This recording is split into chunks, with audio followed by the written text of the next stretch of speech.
Okay, so today I'm going to go over the answers for test 2. I'm going to do this more quickly than I normally do because it's pretty late, but I just finished up what I was doing this afternoon. So I'll start with the Iupac name of the following compound. I'm going to say I see 1, 2, 3, 4. I'll also say I actually have not worked on these practice problems since I gave the test, which was on like the 23rd, I think, of June. So it's been like close to 2.5 weeks since I've seen these practice problems. So definitely enough time for me to have forgotten them. So I think it'll give you a more realistic learning experience. But these are kind of this is the longest chain I see. So it's I think it's butane. And it's going to be 1 ol, 3 ine. And I start on this side because of the alcohol, and 2 methyl. So I'm going to get rid of anything that's not but, 3 ine, 1 ol. Actually, I don't think you need that either.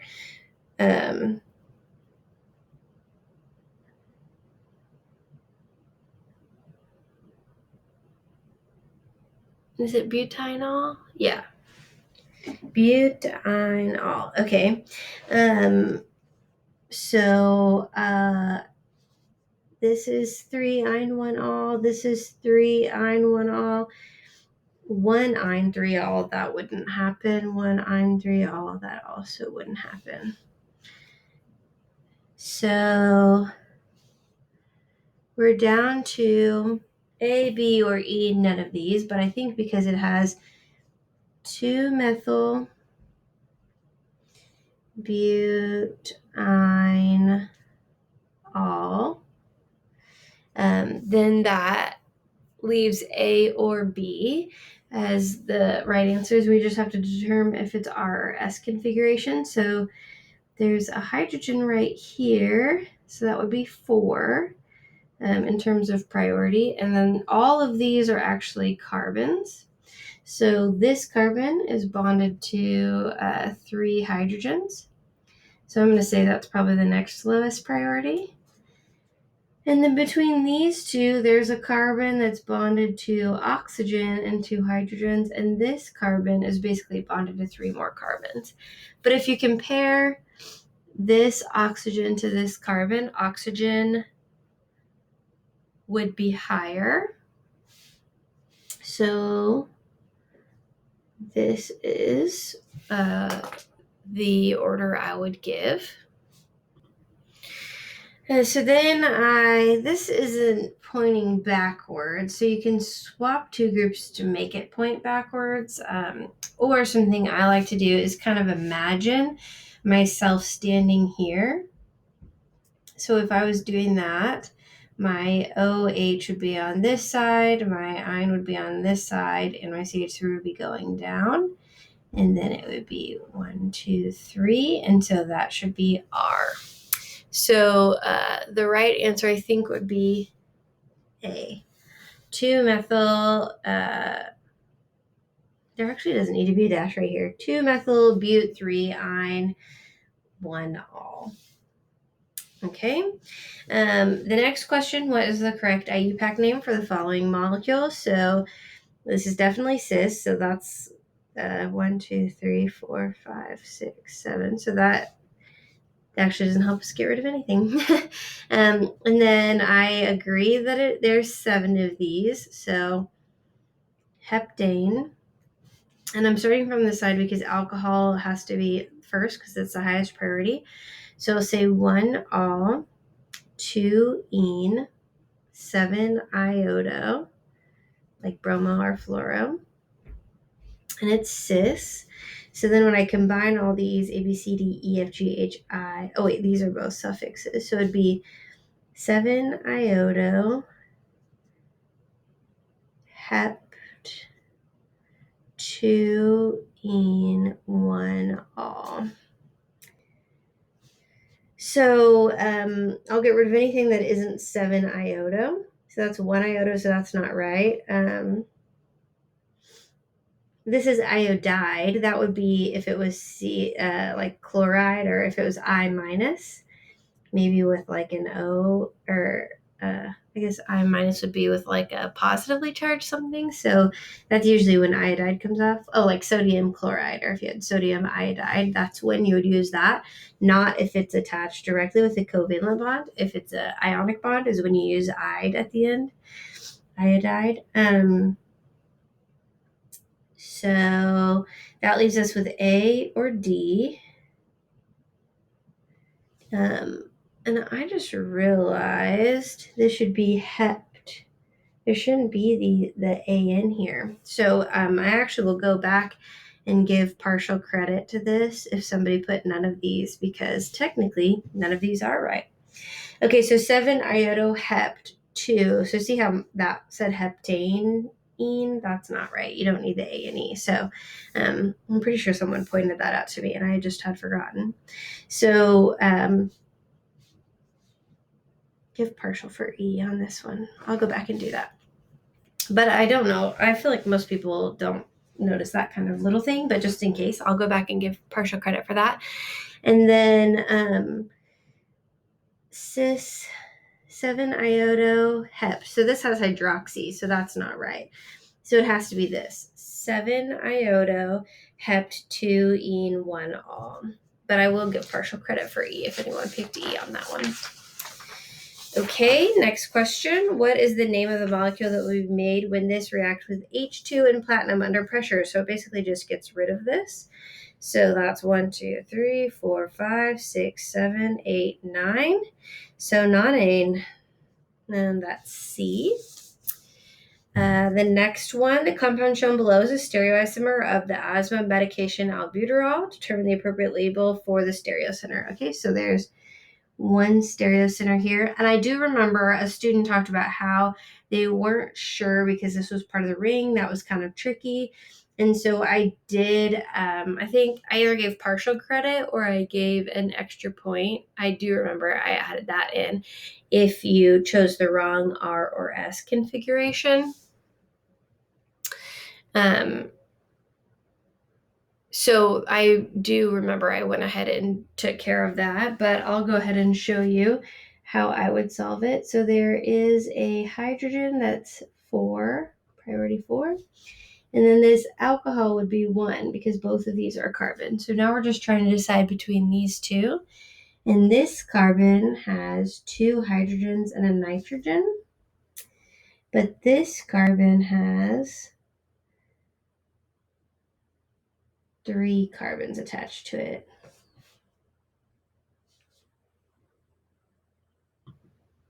So actually I would say this nitrogen, let me look and check out my periodic table. For some reason it's late, my brain is tired. Yes, nitrogen is a higher molecular mass than carbon. So that nitrogen and carbon being the first point of difference, I would say that this would actually be the next highest priority, and then this. So now I'll connect these, 1, 2, 3, so that's R, but the hydrogen's pointing towards us, so we're through the looking glass. My student will forever live in infamy in my mind because she came up with that.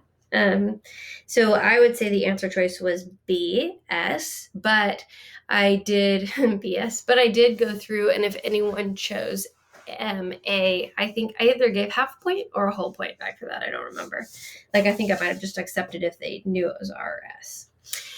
Okay, cis 1,3 dibromocyclohexane. Okay, so cis means they're both pointing up. This is pointing down and up, down and up. So I'm going to go ahead and say it's 1.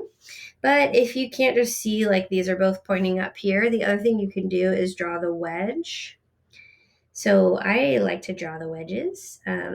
Axial, equatorial, axial, or so I go all the way around basically and just do axial, equatorial. And then this is 1,3 cis dibromo. So they're cis, so they're both going to be wedges. So this first one is a wedge. It's equatorial. So this wedge would be equatorial as well. So that's correct. This one is axial, so this one should also be axial, but it's not. It's equatorial, so that's why I can rule that one out. And then this one down here is equatorial, So this one should also be equatorial if you go around the ring, but it's not. So the only right answer for cis is 1. Which is the most stable conformation of butane? Well, definitely not that, because it is eclipsed. So that I can immediately get rid of. The next thing I usually do on these is I'll check to make sure they have the right number of carbons. So 1, 2, 3, 4. 1, 2, 3, 4, 1, 2, 3, 4, 1, 2, 3, 4. So all these are a conformation of butane. And now we're just looking for the most stable, and the most stable has the biggest groups opposite, so that's question 3. Or answer 3. Answer C. I don't know, my brain is not going very well today. Okay, Okay, so this next question, what's the configuration that represents 3-bromo-2-methylpentane? Okay, so for this one, this is a little less straightforward than the butane, so I'm actually going to draw it out first. 1, 2-methyl, 3-bromo. So 3-bromo, 2-methylpentane, 1, 2, 3, 4, 5. And they don't give wedges or dashes, they don't give stereochemistry, so we get to pick where things go. So if we're looking at it from right here between carbon 2 and carbon 3, carbon 2 has 2 methyls, a hydrogen, and then the back carbon has a bromine, an ethyl, and a hydrogen. So the first thing I'm going to do is check and make sure everything's attached correctly. So this to me looks like it does not have 5 carbons. It has 1, 2, 3, 4 with a methyl, but this is supposed to have a 5 carbon chain. So because it doesn't have any ethyl groups attached to it, I can eliminate 1. This actually looks, this is close, but this is actually viewed through the C3 bond because the ethyl is here. But in the C3 bond, the ethyl is on the back. So this is actually drawn through the C3, C2 bond instead of the other way around. So that's how I can eliminate that one. This doesn't have an ethyl. Instead, it looks like an isopropyl on the front carbon, which it also has a bromine on the front carbon. So this is again viewed C3 to C2, but it's also the wrong molecule. So that's wrong for a lot of different reasons.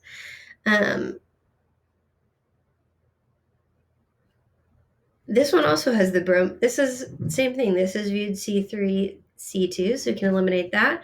So there's only one that represented, and it should be answer choice E. Great. That was easy. I'll check it just to make sure.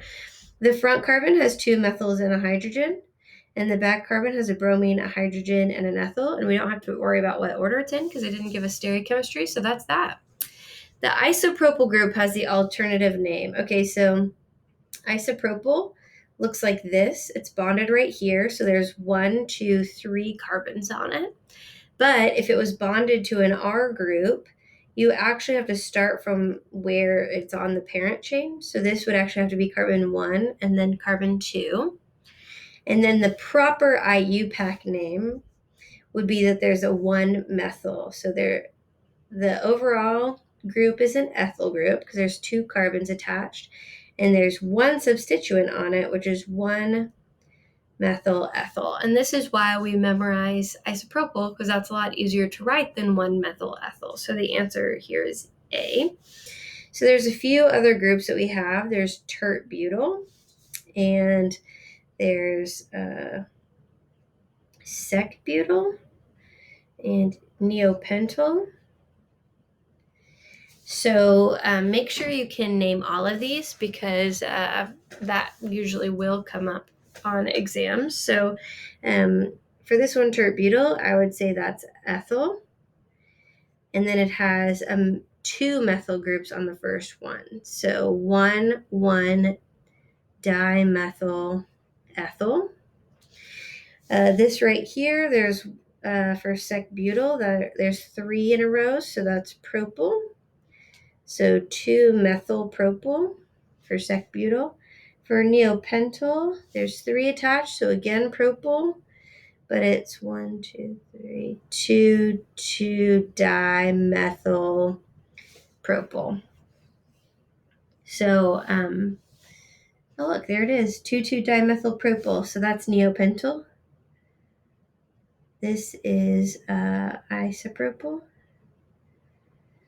1,1-dimethyl, that's ethyl. I don't know that 1,1-dimethylpropyl would be anything. No, that's not anything. That's made up. And then 2-methylpropyl. 1, 2, 3 would look like this. So this would, 2-methylpropyl. This is sec-butyl because it's attached at this, is that sec-butyl? I think so, yeah. It has the bend in it right here. Sec-butyl.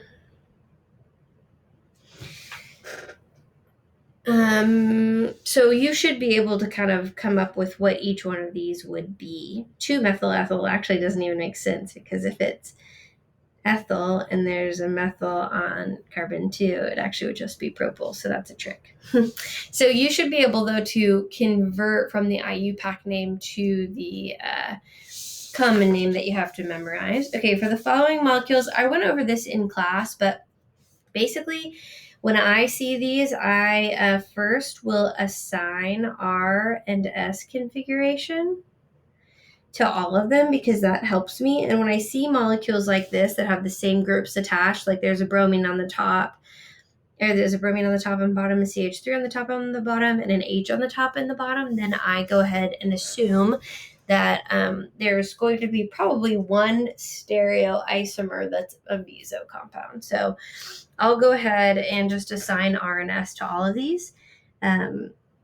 This isn't a chiral center because it has 2 hydrogens, but this one is 1, and then let's see. These are both carbons. This carbon is attached to a bromine, but this is attached to 2 hydrogens and a carbon. So 2, 3. So that's S, but the hydrogen's pointing towards us, so we're through the looking glass, so it's actually R. This one, bromine would be 1, this group 2, so it's 3, so that's S, and the hydrogen's pointing away, so that's correct. And then this is 1, 2, 3.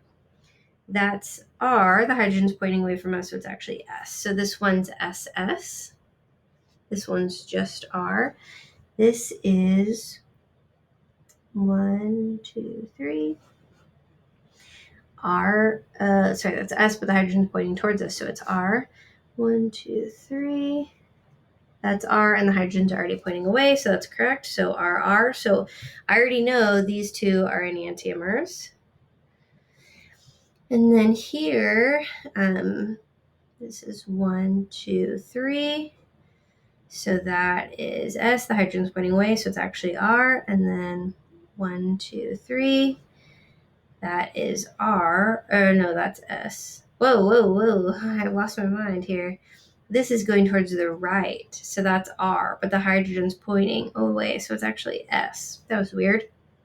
And then same thing here, this is going to the left, so it's S, but the hydrogen's pointing away, so it's actually R. So this one's SR configuration. So these two are enantiomers, these two are diastereomers, and these two are diastereomers. And also, this being S and R, that means that these chiral centers are mirror images of each other, so I'm suspicious that this might be a meso compound. But I'll check real quick to see by rotating.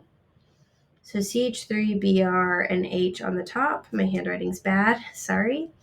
And then Br, H, and CH3, plane of symmetry, so that is a meso compound.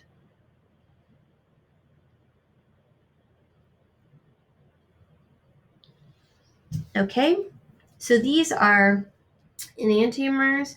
This is a meso compound, and then over here, I think this is, it looks like it has, I think I did the math on how many of everything it had. So all these have 1, 2, 3, 4 carbons.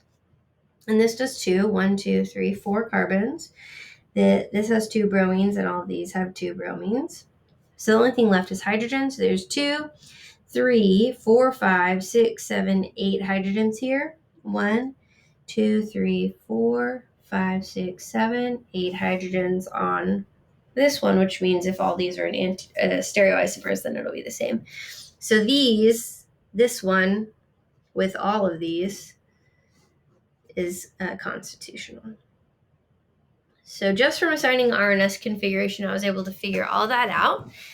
Most people, I think, forgot about constitutional isomers. They just knew it wasn't a stereoisomer. So like 80% of the class picked A for that one, but the right answer was actually that they were constitutional isomers between 1 and 2, which means this, basically. They had all the same carbons, hydrogens, and bromines, but they weren't arranged in the same order. The relationship between 3 and 4, this is 3. Oh, I didn't even have numbers on here. The relationship between 3 and 4 is diastereomers, because the 2 and 3 would be enantiomers, but they're not enantiomers, they're diastereomers because only one chiral center is changed. It's RR and RS, so they're not mirror images. Only one chiral center is changed, so they must be diastereomers if they're still stereoisomers. Which of these molecules are chiral?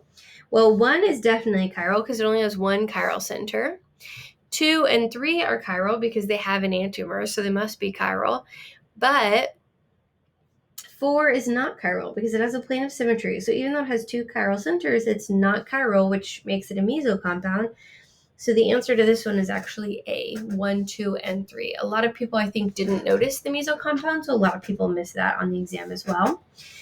And then which compound is 2s, 3s? Well, we already assigned that, so this one. I'm going to make sure it's dibromobutane. 1, 2, 3, 4.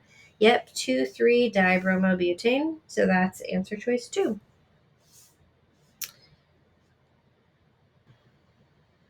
Sorry, I think I accidentally paused that. Okay, I didn't say anything of value. Anyway, where would the Newman projection be placed on the graph on the right? Okay, so clearly these two isopropyl groups are big and bulky, and they're right next to each other. So this is called gauche. It's staggered, so it's better than eclipsed, but it's still gauche. So it's going to be one of these lower ones because it's staggered. But because the two biggest groups are next to each other, it's not going to be as low as anti. Anti would be where they're perfectly opposite. So 180 would be anti. So I think these would be 60 and 300. So my answer on this would be B. 0 would be if these are fully eclipsed. Something like this. All the rest of these are hydrogens. That's a bad drawing. Anyway, if they were fully eclipsed, that would be 0 and 360 if it went all the way around. And then staggered gauche is when the big groups are right next to each other. And then if it was eclipsed again, it'd be lower energy than when they were fully eclipsed. But since there is still some steric hindrance, it's higher energy than if it's staggered. And then if it goes to anti, it'll be absolutely at the bottom. So that's kind of how I imagine it. What is the relationship between these two? So these look like cis and trans bonds to me. 1, 2, 3, 4, 5, 6. Yep, so these must be diastereomers because cis and trans bonds are stereoisomers, but they are not enantiomers. Okay. This molecule has how many chiral centers? Okay, so I always start on rings, but this is a benzene ring, so that these already have 2 bonds to all of them, so they can each only have one thing on it. So none of those are going to have an sp3 hybridized chiral center.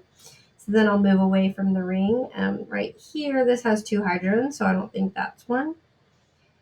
This only has 1 hydrogen, a nitrogen on one side, a carbonyl on the other, and a CH2 on the other. So this is my first. I actually usually like to do these in different colors because it's kind of hard to keep track of everything. So this color. So this is a chiral center right there, because 4 different things are attached to it. This is sp2 hybridized. This is all 3 hydrogens. So that's the only one on this side of the molecule. Assume nitrogen does not act as a chiral center because this can go back and forth. So that wouldn't be it. This is sp2 hybridized. This is a nitrogen, but this carbon has 4 different things attached to it. So this carbon, I would say right here, is also a chiral center. This has 2 hydrogens. This is sp2 hybridized, and that's an oxygen. So I only see 2 chiral centers there, so I would put that as answer choice C.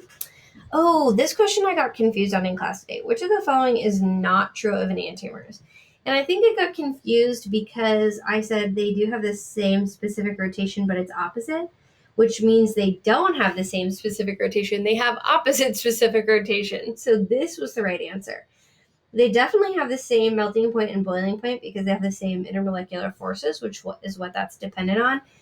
And they also have the same density because it's the same mass. So the only other option could be chemical reactivity towards achiral agents, but they have the same chemical reactivity towards achiral agents. The way this statement would be not true is the chemical reactivity towards chiral agents. I got really confused in class today. I don't know what happened. My brain has not been at 100%. I think I have some kind of sickness, not COVID, but something. And so I just kind of got confused.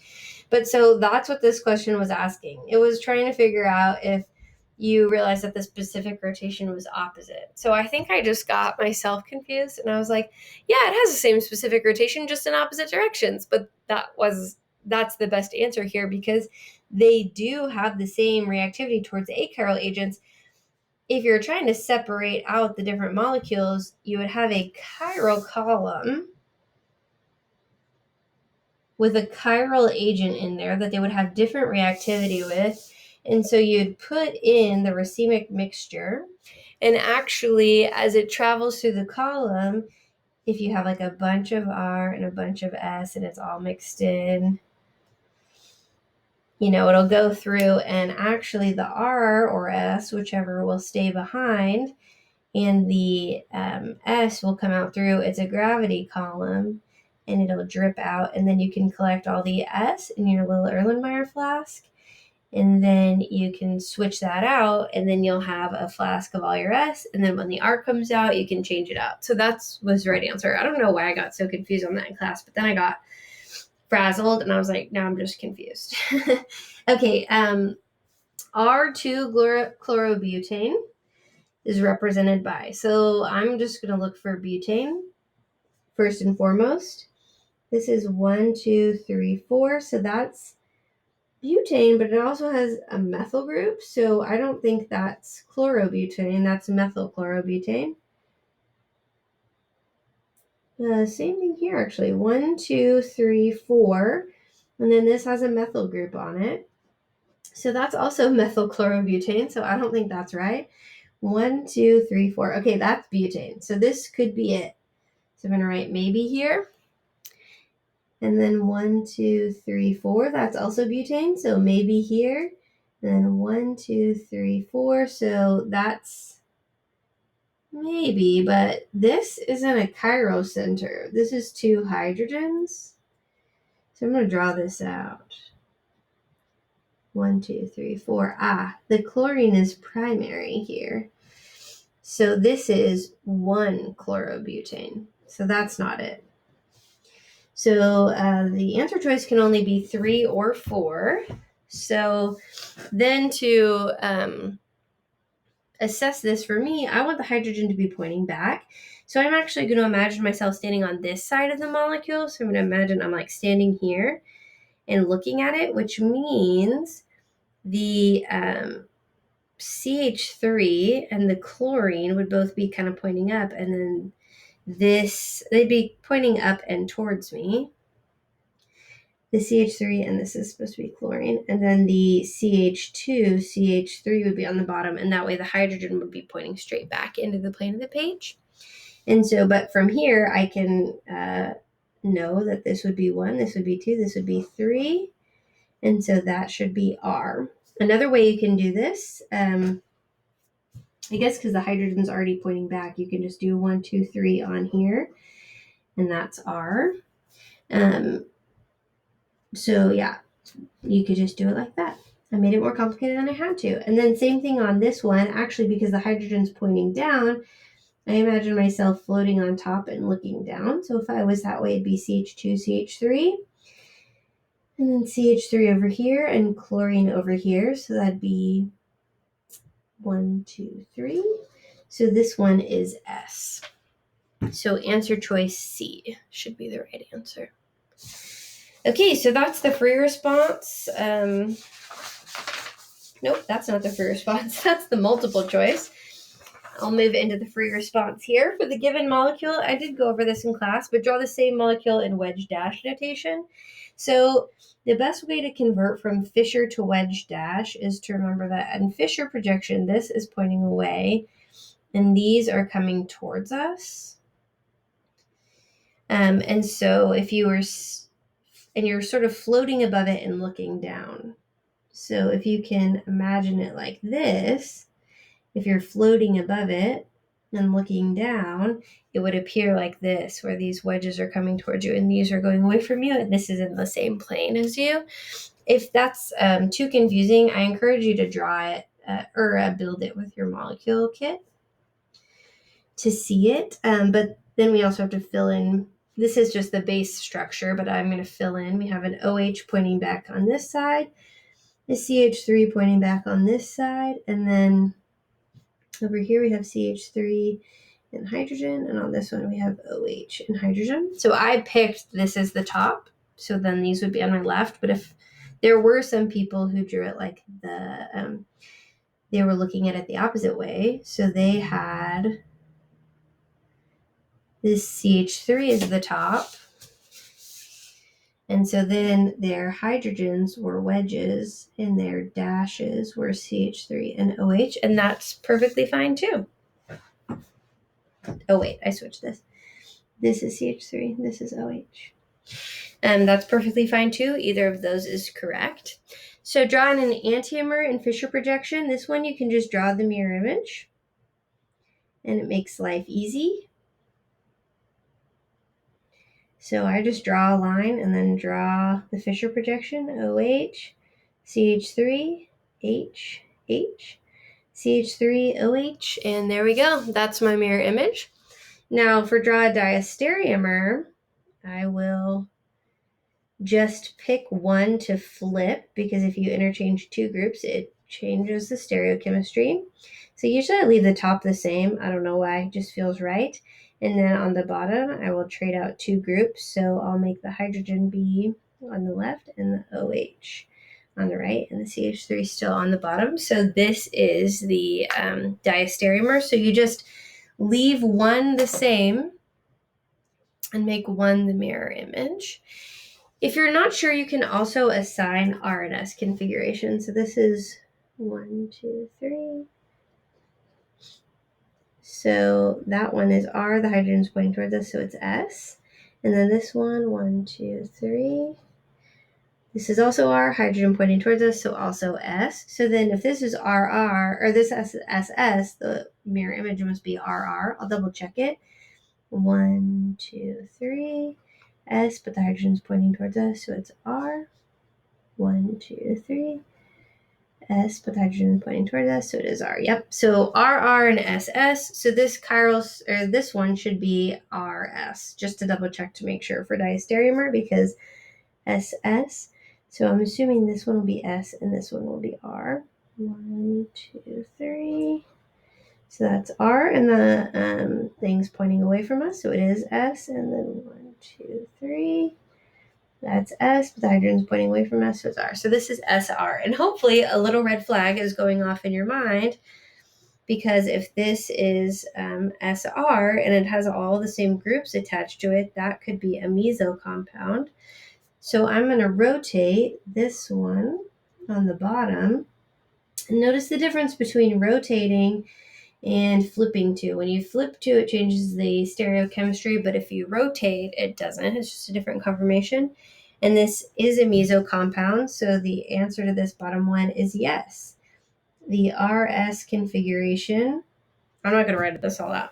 The RS configuration is a mirror. It has a plane of symmetry. They're mirroring each other, and therefore the mirror image of this would be superimposable on it. So even though it has two chiral centers, it's not a chiral molecule. I hoped y'all would see that on here and like test it out or draw the R and S out and notice. So I was trying to give you a hint when I asked you to draw the diastereomer. Okay, name the molecules shown. Okay, so I'm actually just going to draw this out because it'll be easier. 3, 4, 5, 6. Okay, so I'm going to draw this.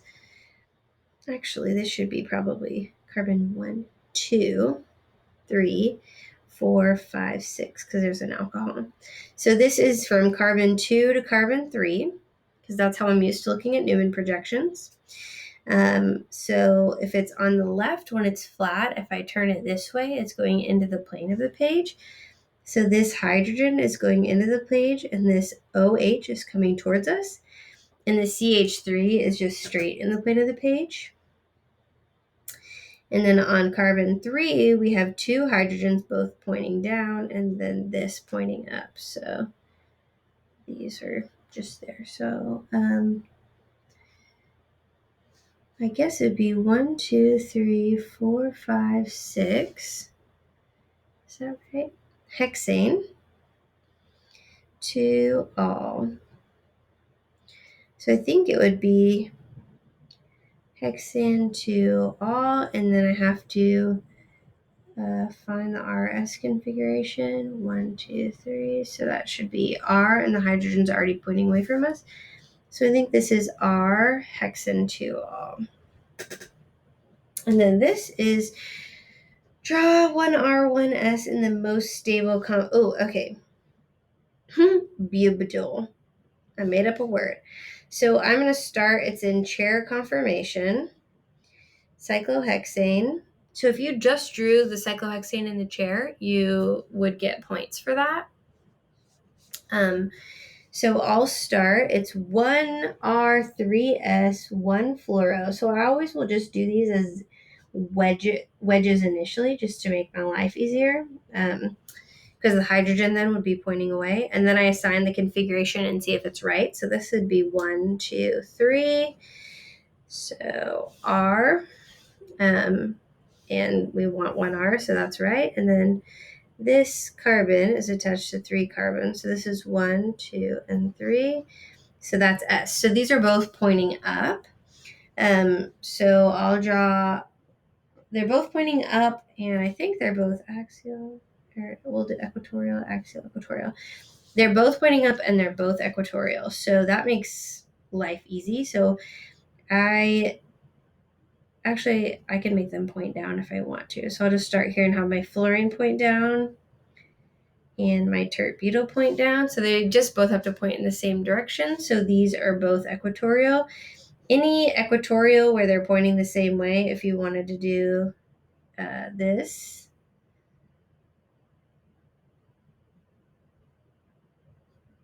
that's fine as well.